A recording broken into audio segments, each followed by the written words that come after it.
Hello दोस्तों, कैसे हैं आप सभी लोग। तो दोस्तों, आपका फिर से एक बार स्वागत है। और हम एनालिसिस करेंगे एक और स्टॉक की, और लॉन्ग टर्म व्यू देखेंगे। लॉन्ग टर्म में क्या मार्जिन रह सकते हैं, क्या प्रॉफिट रहेंगे इसमें, क्या इन्वेस्टमेंट हमें करना चाहिए, या करना चाहिए तो कब करना चाहिए। पूरी डिटेल देखेंगे, फंडामेंटल्स भी चेक करेंगे और इसके टेक्निकल्स भी देखेंगे। तो आइए देखते हैं। और अगर आप इस चैनल पर नए हैं तो चैनल को सब्सक्राइब कर लीजिए और वीडियो को लाइक ज़रूर करते रहिए। इससे मोटिवेशन मिलता है और हमें एनालिसिस करने में और भी मज़ा आता है, और चीज़ें सीखने में सिखाने में और भी ज़्यादा मज़ा आता है। वीडियो को पूरा देखिएगा, पूरा देखेंगे तभी आपको चीज़ें समझ आएंगी। क्योंकि छोटा सा वीडियो देखेंगे, अगर आप स्किप कर करके देखेंगे तो क्या है, चीज़ें समझ आएंगी नहीं, और उसमें कई बार आपको जो डिसीजंस हैं गलत ले लेते हैं। तो आइए देखते हैं। सबसे पहले देखते हैं स्टॉक का नाम। तो स्टॉक का नाम है दोस्तों इन्फोसिस लिमिटेड। अब ये इन्फोसिस लिमिटेड जो है आपकी करती क्या है, तो यहाँ पे देखेंगे Infosys limited provides consulting technology outsourcing and next generation digital services to enable client to execute strategies for their digital transformation. It is the second largest information technology company in India behind TCS. तो top level पे अगर हम बात करें तो TCS है India के अंदर, और अगर दूसरी कंपनी बात करें टीसीएस के बाद, वो इन्फोसिस लिमिटेड आती है आईटी में, इंफॉर्मेशन टेक्नोलॉजी के सेक्टर में। तो अगर बात करते हैं हम इसकी मार्केट कैप की, तो मार्केट का जो कैपिटल है, मार्केट कैपिटल इसका 6,21,800 करोड़, ऑलमोस्ट कह सकते हैं 6,22,000 करोड़ का है। और इसका करंट प्राइस अगर बात करें तो 1498 रुपये का अभी चल रहा है। हाई बात करें तो अभी 52 वीक के अंदर ही 1733 रुपये का हाई बना चुका है और 1185 रुपये का लो रहा है। तो अगर हम हाई के अकॉर्डिंग अगर आप देखें तो अभी जो है काफ़ी नीचे की तरफ हमें शेयर देखने के लिए मिल रहा है। स्टॉक पी बात करें तो 25.5 का है स्टॉक का पी है। बुक वैल्यू 193 का है इसका। डिविडेंड यील्ड, कंपनी डिविडेंड भी देती है, 2.27% का डिविडेंड यील्ड भी है। अगर बात करते हैं रिटर्न ऑन कैपिटल एम्प्लॉयड 40% का है, 40.5% का। Return on equity 31.8%। Face value 5 रुपये। ठीक है, तो एक शेयर का जो वैल्यू है फेस वैल्यू वो 5 रुपये है। अच्छा, अभी एक चीज़ होती है जैसे फेस वैल्यू और करंट प्राइस का जो होता है वो क्या होता है, तो एक छोटा सा एग्जाम्पल के थ्रू समझ लेते हैं। तो फेस वैल्यू क्या है, उसका ओरिजिनल वैल्यू जो क्या है वो 5 रुपये है, और अभी का जो करंट वैल्यू है वो 5 रुपये प्लस प्रीमियम है। यानी कि अगर बात करूँ मैं तो 1493 रुपये इसका प्रीमियम चल रहा है, क्योंकि डिमांड है और कंपनी अच्छा काम कर रही है तो आगे की तरफ बढ़ रही है, इसी वजह से करंट प्राइस का जो है 1498 रुपये है। तो ये होता है फेस वैल्यू और करंट प्राइस में जो है डिफरेंस थोड़ा। ठीक है, तो अभी चलते हैं नीचे की तरफ, आप देखते हैं। तो इसमें जो है प्रॉस क्या है, देखिए company has a good return on equity, track record 3 years, ROE 29.4%। Company has been maintaining a healthy dividend pay out. ठीक है, कंपनी पेमेंट जो है डिविडेंड भी अच्छा खासा देती रहती है। अगर बात करें तो जो है स्टॉक जो ट्रेड कर रहा है वो अपनी बुक वैल्यू से 7.7 टाइम्स हाई कर रहा है। तो अगर कंपनी अच्छा काम कर रही है, अच्छा इसका आउटपुट आ रहा है, मार्केट जो रेवेन्यू अच्छे जनरेट कर रही है, प्रॉफिट जनरेट कर रही है, तो जो वैल्यू है इसकी इंक्रीज़ होनी ही होनी है। प्रमोटर होल्डिंग जो है वो थोड़ी लो हुई है 14.8% की, तो ये चीज़ है थोड़ी इसमें देखने की। अब बात करते हैं इसके आगे, तो पीयर ग्रुप कंपनीज़ में क्या क्या है। तो पीयर ग्रुप कंपनीज़ में जो टॉप पे है वो है TCS, सेकंड नंबर पे इन्फोसिस आती है, उसके बाद है आपका HCL टेक्नोलॉजीज़, फिर उसके बाद विप्रो, फिर LTI, माइंडट्री, टेक महिंद्रा एंड परसिस्टेंट जो है सिस्टम। ये जो है इसके पेयर ग्रुप कंपनीज़ है। इसके नीचे अगर हम देखते हैं क्वार्टरली रिजल्ट, तो क्वार्टरली रिजल्ट में अगर आप देखेंगे तो कंटिन्यूसली अगर आप सेल्स की बात करें तो सेल्स जो है इंक्रीज़ हो रहा है, राइट। तो इंक्रीज़ होता जा रहा है। अगर हम दिसंबर 2020 से बात करते हैं तो देखिए 25,900 करोड़, फिर 26,300, 27,800, 29,000, 31, 32, 34, 36, 38, 37, फिर 37 हुआ, फिर 38,900, 38,821। तो जो सेल्स है प्रॉपर अपसाइड में ही है और कंसिस्टेंस सेल्स आ रही है इसकी। बात करते हैं प्रॉफिट की, तो ऑपरेटिंग प्रॉफिट भी काफ़ी अच्छा खासा ये देखिए इंक्रीज़ ही हो रहा है।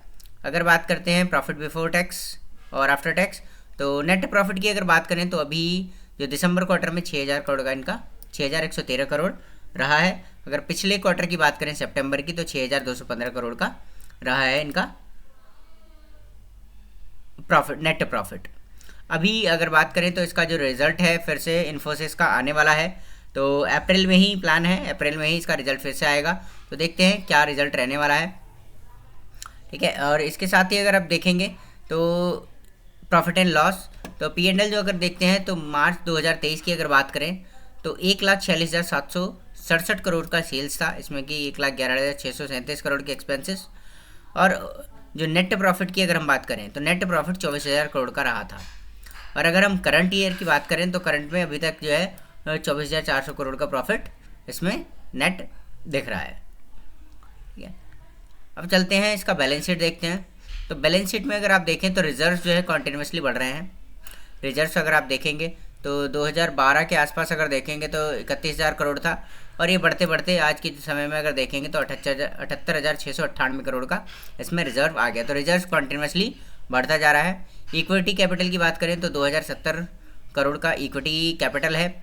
बोरोविंग 8,546 करोड़ की है, तो बोरोविंग इतने नहीं है। ठीक है, तो बोरोविंग 8,546 करोड़ है। हाँ ठीक है। अब अदर लाइबिलिटीज़ की बात करें तो अदर लाइबिलिटीज़ में इनके पास 41,000 करोड़ की अदर लाइबिलिटीज़ हैं। फिक्स्ड एसेट की बात करें कंपनी की तो फिक्स्ड एसेट जो है 28,279 करोड़ का है। 497 करोड़ का CWIP है। और अगर बात करते हैं हम इन्वेस्टमेंट्स की तो इन्वेस्टमेंट्स में भी 19,300 करोड़ इन्होंने लगाए हुए हैं। अदर एसेट्स 82,200 करोड़ के हैं। टोटल जो है बैलेंस शीट 1,30,299 करोड़ की इनकी बैलेंस शीट है। बात करते हैं अब हम प्रमोटर्स की। तो प्रमोटर होल्डिंग अगर आप देखेंगे तो प्रमोटर होल्डिंग मार्च 2021 की बात करें तो 12.95% था। ठीक है, FII और DIIs के पास काफ़ी अच्छा खासा क्वांटिटी में या इनका शेयर्स पड़े हुए थे। अभी अगर आप देखें तो इन्होंने इम्प्रूव करना स्टार्ट किया, इम्प्रूव करते रहे, उसके बाद फिर से थोड़े से जो है कम हुए हैं। जून 2023 में थोड़ा कम हुआ, फिर सितंबर 23 में, और उसके बाद थोड़ा सा दिसंबर में भी इन्होंने अपनी होल्डिंग को कम किया है प्रमोटर्स ने। FII DIIs के पास जो है क्वांटिटी बढ़ी है। राइट, तो FII DIIs के पास काफ़ी अच्छा खासा शेयर होल्डिंग है। गवर्नमेंट के पास भी 0.20% की होल्डिंग है इन्फोसिस की। और अगर बात करें पब्लिक तो पब्लिक के पास 15.52% का शेयर होल्डिंग है। बाकी अदर्स में 0.3% यहाँ पे अवेलेबल है। तो अगर हम बात करें ओवरऑल तो ओवरऑल कंपनी जो है काफ़ी अच्छा खासा जो है प्रॉफिट भी दिखा रही है, रेवेन्यू जनरेट कर रही है और अपसाइड्स दिखा रही है। तो यहाँ पे इन्वेस्टमेंट के जो है लॉन्ग टर्म इन्वेस्टमेंट की अगर हम बात करते हैं तो लॉन्ग टर्म इन्वेस्टमेंट के अपॉर्चुनिटीज़ इसमें बनती हुई हैं, दिख रही हैं। तो लॉन्ग टर्म में अच्छा खासा जो है रिटर्न देती हुई दिखी है कंपनी। अब चलते हैं इसके टेक्निकल्स पे। तो ये है टेक्निकल्स। अब टेक्निकल्स की अगर मैं बात करूँ तो ये मैंने अभी वीकली चार्ट जो है ओपन किया हुआ है, ये देखिए। तो वीकली चार्ट जो है कुछ इस तरीके से अभी अगर आप देखेंगे तो दिख रहा है। अभी अगर मैं बात करूं 2020 से तो 2020 में जो है 19 में तो नीचे था, फिर उसके बाद थोड़ा ऊपर गया, फिर 20 में फिर से नीचे की तरफ। तो 525 रुपये के आसपास ये शेयर मिल रहा था। और 500 से इसने जब जंप लगाना स्टार्ट किया तो ये 2022 आते आते अगर आप बात करें जनवरी 2022 में ही ये शेयर 1950 रुपये पहुँच गया था। उसके बाद फिर से इसमें जो है थोड़ी सेलिंग आई और ये फिर से नीचे की तरफ गिरा। और अगर आप देखेंगे तो इसने लो जो बनाया है, लो बना दिया है 1177 रुपये, 1170-80 रुपये के आसपास इसका लो है। अब यहाँ लो बनाने के बाद अगर आप देखेंगे तो एक पैटर्न देखिए, ये इस तरीके से पैटर्न इसका बनता हुआ दिख रहा है। इस तरीके से पैटर्न दिख रहा है। तभी देखिए ये वीकली चार्ट पे है, तो वीकली पे एक जोन बन रहा है और जोन जो है अभी ये इंक्रीज़ होता चला जा रहा है साइड। ठीक है, तो ये गैप्स बढ़ते चले जा रहे हैं। तो अपसाइड जा रहा है, फिर नीचे की तरफ, फिर अपसाइड आया, फिर नीचे की तरफ आया। अब यहाँ से क्या हो सकता है वो देखना है। तो दोस्तों अभी अगर हम ये जो ट्रेंड लाइन हमने ड्रॉ किया तो ट्रेंड लाइन के हिसाब से अगर आप देखें तो ट्रेंड लाइन के हिसाब से हम यहाँ पे एक एंट्री प्लान कर सकते हैं। अगर हम लॉन्ग टर्म इन्वेस्टमेंट करते हैं तो लॉन्ग टर्म इन्वेस्टमेंट के लिए हम यहाँ पे प्लान कर सकते हैं। तो ये है, अगर यहाँ से अपसाइड जाता है तो फिर ये जो है आपका फिर से दोबारा से आपको 1900 साढ़े 1900 के टारगेट पे जाता हुआ दिख जाएगा। ये देखिए, क्योंकि बिल्कुल अगर ये धीरे धीरे करके बढ़ेगा और यहाँ तक आता है तो 1900 का टारगेट इसको देखने के लिए मिल जाएंगे अप साइड में। और ये इसी चीज़ को फॉलो करता हुआ जा रहा है। तो अगर आप देखेंगे तो ये जो ब्रेक हुआ था जहाँ से इसको नीचे की तरफ गया था, ब्रेकडाउन आया था, उसके बाद से अगर आप देखेंगे फिर ये धीरे धीरे ऊपर गया। ऊपर जाने के बाद उसके ऊपर थोड़ा सा गया, फिर से नीचे गिरा। अब ये प्रॉपर जो है ट्रेंड लाइन को सपोर्ट कर रहा है और इस ट्रेंड लाइन पे ही सपोर्ट लेके अगर यहाँ से ऊपर जाएगा तो अच्छा खासा रिटर्न यहाँ पे बनता हुआ नज़र आ सकता है। अब इसके बाद अगर बात करें हम कि अगर इन केस ये यहाँ से नीचे की तरफ आता है, मान लीजिए ये जो है ट्रेंड लाइन को सपोर्ट लेके ऊपर रह जाता है, नीचे की तरफ अगर निकल जाता है तो नीचे कहाँ तक जाएगा। तो यहाँ से अगर ये नीचे निकलता है तो सबसे पहले तो हमारा जो एक लाइन हम ड्रॉ करते हैं, तो ये वाला जो एरिया है यहाँ तक आता हुआ दिख जाएगा, जहाँ से मल्टीपल टाइम इसने रिजेक्शन लिया है, राइट। तो ये आपका यानी कि 1370 1355 1360 रुपये के आसपास जाता हुआ दिख जाएगा ये। अभी यहाँ पे मान लीजिए यहाँ पे आपने एंट्री बनाई, लॉन्ग टर्म के लिए बना रहे हैं, तो यहाँ से एंट्री बनाने के बाद अगर आता है तो यहाँ पे फिर एंट्री बनाया जा सकता है, राइट। और यहाँ से बनाते हैं तो फिर अगर यहाँ से भी अगर ब्रेक होता है तो जो इसका लो रहेगा ये, इसी का एक क्लोन बनाते हैं, देखिए इस तरीके से ये वाला जो है ये हो सकता है कि यहाँ तक आता हुआ दिख जाए, यानी कि 1180 रुपये के आसपास, 1180-85 रुपये। तो ये जो है अभी देखते बनता है कि यहाँ तक ये नीचे आ सकता है अगर नीचे और भी तेज़ी से गिरता है तो। बट अगर यहाँ से अगर अपसाइड में जाता है तो काफ़ी अच्छा खासा इसको अपसाइड देखने के लिए मिलेगा और 1950 के आसपास लेवल पे जल्दी ही जाता हुआ दिख जाएगा, राइट। तो ये हमारे जो है पैटर्न्स बनते हुए दिख रहे हैं वीकली चार्ट पे। तो ये लॉन्ग टर्म इन्वेस्टमेंट के लिए, क्योंकि आईटी स्टॉक्स में अभी देखें तो शुरू से ही काफ़ी अच्छा खासा जो अपसाइड देखने के लिए मिलता है, और लॉन्ग टर्म में अगर देखें तो अच्छा खासा रिटर्न भी देखने के लिए मिलता है। बाकी ये जो वीडियो है सिर्फ एजुकेशन पर्पस से है, यहाँ पे कोई भी बाय और सेल की रिकमेंडेशन नहीं है कि आपने कहाँ पे ये बाय करना है या सेल करना है। तो आपको ये समझना है कि इस तरीके से चार्ट बन रहा है, ये यहाँ पे क्या करना है, हमको बाय करना है नहीं करना है, वो सारे डिसीजंस आपको खुद लेने होंगे। आपको चार्ट को देखना है और इसी तरीके से एनालाइज करना है, एनालाइज करने के बाद आप डिसीजन ले सकते हैं। तो ये मेरा व्यू है और मुझे ये लगता है कि इसके अकॉर्डिंग अगर हम काम करें तो हमको प्रॉफिट अच्छा खासा आ सकता है। बाकी प्रॉपरली ये जो वीडियो है सिर्फ और सिर्फ एजुकेशन पर्पस से है, तो यहाँ पे कोई भी बाय और सेल की रिकमेंडेशन नहीं है, ठीक है। तो ये हुआ। अब हम वीकली की जगह अब आते हैं डेली पे, थोड़ा सा डेली का व्यू में देखते हैं कि डेली में क्या चल रहा है। तब ये देखिए डेली का अगर हम देखें तो इस तरीके से अगर आप देखेंगे तो ये कुछ व्यू देखने के लिए मिलता है डेली में, राइट। तो मैं ये हटा देता हूँ, डिलीट करता हूँ। अगर आप ये देखें, क्योंकि डेली में भी वही चीज़ें देखने के लिए मिल रही हैं, ये देखिए डेली में भी वही। तो सिर्फ एक ही बार ये ऊपर गया और वहीं से जैसे ही ये ट्रेंड लाइन के ऊपर यहाँ पे अगर ये सस्टेन करके अपसाइड निकलता तो अच्छा खासा पहले ही अपसाइड आ जाता, बट वहाँ से क्या हुआ, प्रॉपर एकदम नेक्स्ट डे रिजेक्शन लिया और रिजेक्शन लेने के बाद बिल्कुल नीचे की तरफ से जाके ओपन हुआ है, ठीक है। और वहाँ से ओपन होने के बाद फिर से ये धीरे धीरे धीरे धीरे करके इसने स्टार्ट किया और अपसाइड आना स्टार्ट किया। अब ये नीचे आ गया, अब यहाँ पे सपोर्ट लेके ये अपसाइड जाने के लिए तैयार है। तो अगर यहाँ पे अगर मैं ड्रॉ करता हूँ, पाथ ड्रॉ करते हैं, तो देखिए इस तरीके से यहाँ से अगर आप देखें तो ये अपसाइड यहाँ पे गया, फिर ये नीचे आया, फिर ऊपर गया, ये आया नीचे, यहाँ पे फिर बाहर निकल के, बट यहाँ पे क्या है कि ये सस्टेन नहीं कर पाया। सस्टेन अगर करता तो फिर यहीं से अपसाइड निकल जाता, बट सस्टेन नहीं किया, सीधे आ गया नीचे की तरफ। यहाँ से फिर ये देखिए तो ये चल रहा है।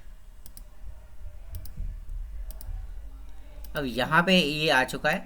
अब यहाँ से ये इस तरीके से ये अगर सपोर्ट लेके निकलता है तो यहाँ अपसाइड पे इस तरीके से आता हुआ दिख जाएगा, और इसके ऊपर निकल के अगर ये सस्टेन कर जाता है इस तरीके से तो फिर और भी ऊपर की तरफ जाता हुआ दिख जाएगा ये, राइट। तो ये अगर पैटर्न यहाँ पे बनता है इस तरीके से तो अपसाइड जाता हुआ दिख जाएगा। और अगर इसके नीचे की तरफ आता है, मान लीजिए इसके नीचे की तरफ आता है, तो ये जो हमारे लेवल से नीचे का जो सपोर्ट एरिया है इस पर आता हुआ दिख सकता है ये 1360, और उसके बाद 1360 के बाद 1185। तो ये हमारे नीचे के लेवल्स हैं। तो यहाँ पे लॉन्ग टर्म के लिए जो इस तरीके से हम एनालिसिस करते हैं, और क्योंकि लॉन्ग टर्म में लंबे समय के लिए जब हम देखते हैं कि चीज़ों को, तो हमको वीकली और डेली चार्ट्स पे समझना चाहिए। और कि हम 1 साल 2 साल 3 साल 4 साल का 5 साल का व्यू अगर रखते हैं तो क्योंकि वहाँ पे 5 मिनट के चार्ट पे अगर आप समझेंगे तो चीज़ें समझ नहीं आती हैं। तो हम जब भी बड़े उसके लिए जाते हैं, लॉन्ग टर्म के लिए जाते हैं, तो डेली वीकली चार्ट जो है बहुत अच्छा व्यू देते हैं। और उसके साथ साथ जो है फंडामेंटल ज़रूर चेक कर लेने चाहिए। जैसे अभी हमने फंडामेंटल देखा जी क्या चल रहा है, या प्रॉफिट्स है, ऐसा तो नहीं है कंपनी लॉस करना स्टार्ट करी है, क्वार्टर में लॉस आ रहा है, या पिछले 1 आध क्वार्टर में देखा कि नहीं नीचे गया है, लॉस हुआ है, तो फिर हमें उस चीज़ को उसके अकॉर्डिंग डिसीजन लेना चाहिए। तो ये है अभी तक का व्यू। तो काफ़ी अच्छा खासा है इस इंडस्ट्री का ये शेयर जो है। और सेकंड जो है टॉप आईटी कंपनी है ये, आफ्टर टीसीएस। तो यहाँ पे मेरे अकॉर्डिंग अगर आप देखें तो काफ़ी अच्छा रहेगा इन्वेस्टमेंट के लिए, लॉन्ग टर्म के लिए। बट उसमें है कि यहाँ पे कोई भी रिकमेंडेशन मेरी बाय और सेल की नहीं है। तो यहाँ पे अगर जो भी डिसीजन लेते हैं तो आपको इसी तरीके से चार्ट्स को देख के, फंडामेंटल्स को देख के लेना है, या फिर अपने फाइनेंशियल एडवाइजर से एक बार सलाह लेके करना है। ये वीडियो प्रॉपरली एजुकेशन पर्पज से है। चैनल को सब्सक्राइब कर लीजिएगा, वीडियो को लाइक कीजिएगा, और आने वाली वीडियोस आपको ऐसे ही मिलती रहेंगी। और हम इसी तरीके से एनालिसिस थोड़ा करते रहेंगे, समझते रहेंगे किस तरीके से हम स्टॉक्स को एनालाइज करते हैं और देखते हैं और क्या व्यू आगे के हो सकते हैं। Thank you.